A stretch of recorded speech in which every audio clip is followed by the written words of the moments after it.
তোমরা যারা এই বছর 2026 সালে মাধ্যমিক পাস করেছো তোমাদের সবার জন্য একটি গুরুত্বপূর্ণ আপডেট। আজকের এই ভিডিওটিতে আলোচনা করব শুধুমাত্র মাধ্যমিক পাস যোগ্যতায় আমাদের পশ্চিমবঙ্গের মধ্যে কোন কোন স্কলারশিপের জন্য আবেদন করা যায় এবং ওই স্কলারশিপের জন্য কত পার্সেন্টেজ নাম্বার লাগে, কি কি ডকুমেন্টস লাগবে, কিভাবে আবেদন করতে হয় এবং কত টাকা ওই স্কলারশিপের মাধ্যমে দেওয়া হয়, ওই সমস্ত পয়েন্টগুলো নিয়ে বিস্তারিতভাবে আলোচনা করব। তার জন্য তোমরা যারা এই বছর মাধ্যমিক পরীক্ষা দিয়েছো, তোমরা যারা পাস করেছো, তোমাদের সবার জন্য এই ভিডিওটি গুরুত্বপূর্ণ। ভিডিওটি তোমরা না টেনে শেষ পর্যন্ত দেখে নাও। তো মাধ্যমিক পাস যোগ্যতায় আমাদের পশ্চিমবঙ্গের মধ্যে যে সমস্ত স্কলারশিপগুলো রয়েছে যার জন্য আবেদন করা যায়, তার মধ্যে আজকের এই ভিডিওটির মাধ্যমে সেরা 5টি স্কলারশিপের কথা বলছি যার জন্য তোমরা মাধ্যমিক পাস যোগ্যতায় আবেদন করতে পারবে।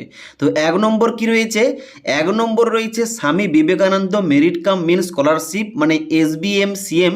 এই স্কলারশিপের জন্য কিন্তু মাধ্যমিক পাস যোগ্যতায় আবেদন করা যায়। এবার তোমরা যারা মাধ্যমিক পাস যোগ্যতায় এই স্বামী বিবেকানন্দ মেরিট কাম মেন স্কলারশিপের জন্য আবেদন করতে চাও, তোমাদের অবশ্যই মাধ্যমিকে কমপক্ষে 60% নাম্বার পেয়ে পাস করতে হবে। 60% কিংবা তার উপরে তোমাদের নাম্বারটা থেকে থাকলে অবশ্যই কিন্তু এই স্কলারশিপের জন্য তোমরা অনলাইনে আবেদন করতে পারবে। ওকে, এবার তাহলে কারা কারা এই স্কলারশিপের জন্য আবেদন করতে পারবে এবং কী কী ডকুমেন্টস লাগবে দেখো। সবার প্রথম শর্ত হচ্ছে তোমাদের অবশ্যই পশ্চিমবঙ্গের স্থায়ী বাসিন্দা হতে হবে। দ্বিতীয় শর্ত হচ্ছে তোমাদের অবশ্যই মাধ্যমিকের পর তোমাদের উচ্চ মাধ্যমিকে অ্যাডমিশন কিংবা ভর্তি হতে হবে এবং এখানে আবেদন করার সময় তোমাদের অ্যাডমিশন হওয়ার যে রিসিপ্ট কপি রয়েছে ওটা তোমাদের কিন্তু লাগবে। মানে তুমি যে মাধ্যমিক পাস করার পর কোনো কোর্সে ভর্তি হয়েছো তার প্রমাণ হিসাবে কিন্তু এখানে তোমাদের রিসিপ্ট লাগবে। এবং তারপর তোমাদের 3 নম্বর শর্ত হচ্ছে পরিবারের বার্ষিক আয় যেন 2,50,000 মানে 2.5 লক্ষ টাকার নিচে হতে হবে, তবে কিন্তু এই স্কলারশিপের জন্য তুমি এলিজিবল আবেদন করতে পারো। ওকে, এবার তাহলে কী কী ডকুমেন্টস লাগবে দেখো। এই স্কলারশিপে আবেদন করার জন্য অবশ্যই তোমাদের মাধ্যমিকের মার্কশিট লাগবে, মাধ্যমিকের অ্যাডমিট কার্ড লাগবে, তোমাদের আধার কার্ড লাগবে, ইনকাম সার্টিফিকেট লাগবে, অ্যাডমিশন রিসিপ্ট কপি মানে তুমি যে উচ্চ মাধ্যমিক মানে 11-এ যে ভর্তি হলে তার রিসিপ্ট কপি লাগবে, ব্যাংক পাসবুক লাগবে, তোমাদের পাসপোর্ট সাইজের ফটো এবং মোবাইল নাম্বার।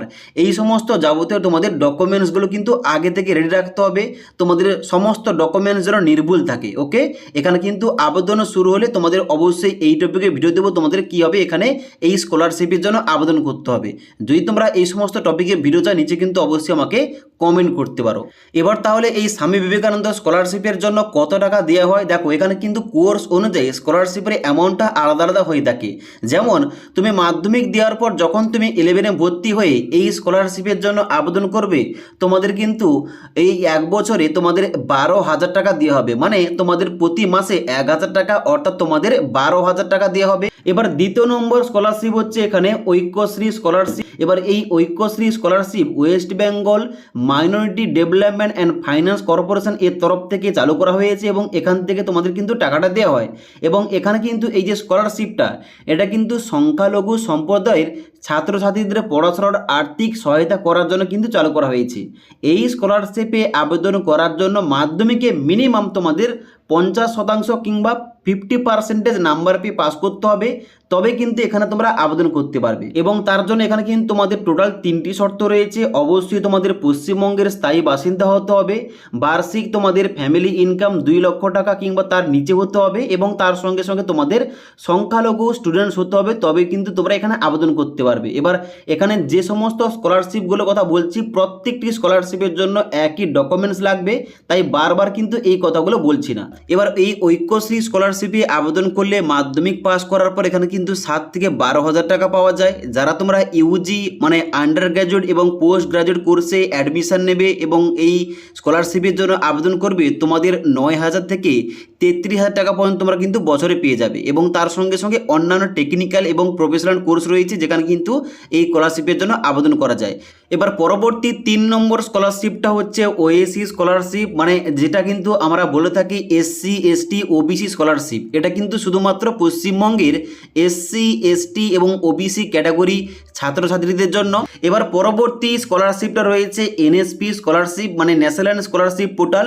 এই স্কলারশিপটা কিন্তু আমাদের কেন্দ্র সরকারের তরফ থেকে চালু করা একটি স্কলারশিপ। এবার এই স্কলারশিপের জন্য আবেদন করতে হলে অবশ্যই তোমাদের মিনিমাম 50% নাম্বার থাকতে হবে এবং তার সঙ্গে সঙ্গে সঙ্গে অবশ্যই তোমাদের মাধ্যমিক পাস করতে হবে এবং তোমাদের 11-এ তোমাদের ভর্তি হয়ে তোমাদের কিন্তু ওই অ্যাডমিশন রিসিভ কপি তোমাদের শো করাতে হবে। এবার এই এনএসপি স্কলারশিপের মধ্যে কিন্তু বিভিন্ন ভাগ রয়েছে, যেমন এখানে কিন্তু প্রি ম্যাট্রিক স্কলারশিপ দেওয়া হয়ে থাকে, post matric, merit cum means scholarship এবং তার সঙ্গে সঙ্গে অন্যান্য কিন্তু ভাগ ভাগ করে দেওয়া রয়েছে। এবার যারা তোমরা মাধ্যমিক পাসের পর এখানে এনএসপি স্কলারশিপের জন্য আবেদন করতে চাও, তোমাদের কিন্তু পোস্ট ম্যাট্রিক স্কলারশিপের জন্য আবেদন করতে হবে, যেটা কিন্তু অনলাইনে আবেদনটা নেওয়া হয়ে থাকে। এবার লাস্ট যে তোমাদের স্কলারশিপটা রয়েছে এটা হচ্ছে chief minister relief fund scholarship, যেটা কিন্তু আমরা নবান্ন স্কলারশিপ নামে চিনে থাকি। এবার এই নবান্ন স্কলারশিপের আবেদন করতে হলে তোমাদের কিন্তু নাম্বারটা 50 থেকে 60% নাম্বারের মধ্যে থাকতে হবে। যদি তোমাদের নাম্বারটা 60% কিংবা তার বেশি হয়ে থাকে, তোমাদের ওই স্বামী বিবেকানন্দ স্কলারশিপের জন্য আবেদন করতে হবে। তবে তার নিচে তোমাদের নাম্বার থাকলে তোমরা চাইলে নবান্ন স্কলারশিপের জন্য আবেদন করতে পারো। এবার এই স্কলারশিপে আবেদন করলে তোমাদের কিন্তু 10,000 টাকা দেওয়া হয়ে থাকে। তবে এই বছর যেহেতু আমাদের রাজ্যে বিজেপি সরকার এসেছে এবং তার সঙ্গে সঙ্গে সরকার গঠন করেছে, যার জন্য এই সমস্ত স্কলারশিপের এলিজিবিলিটি ক্রাইটেরিয়া এবং তার সঙ্গে সঙ্গে নাম্বার পার্সেন্টেজ এবং টাকার অ্যামাউন্ট পরিবর্তন হলেও হতে পারে। যদি কোনো কিছু পরিবর্তন হয় অবশ্যই তোমাদের আপডেটটা দিয়ে দেবো। তাছাড়া এই যে তোমাদের 5টি স্কলারশিপের কথা বললাম, এই সমস্ত স্কলারশিপের জন্য আবেদন প্রক্রিয়া শুরু হলে কিভাবে আবেদন করতে হবে এই টপিকে তোমরা ভিডিও চাইলে নিচে কমেন্ট করে জানাতে পারো। তাছাড়া আজকের এই ভিডিওটির আপডেট তোমাদের ভালো লেগে থাকলে একটি লাইক করবে এবং বন্ধুদের অবশ্যই ভিডিওটি শেয়ার করে দেবে।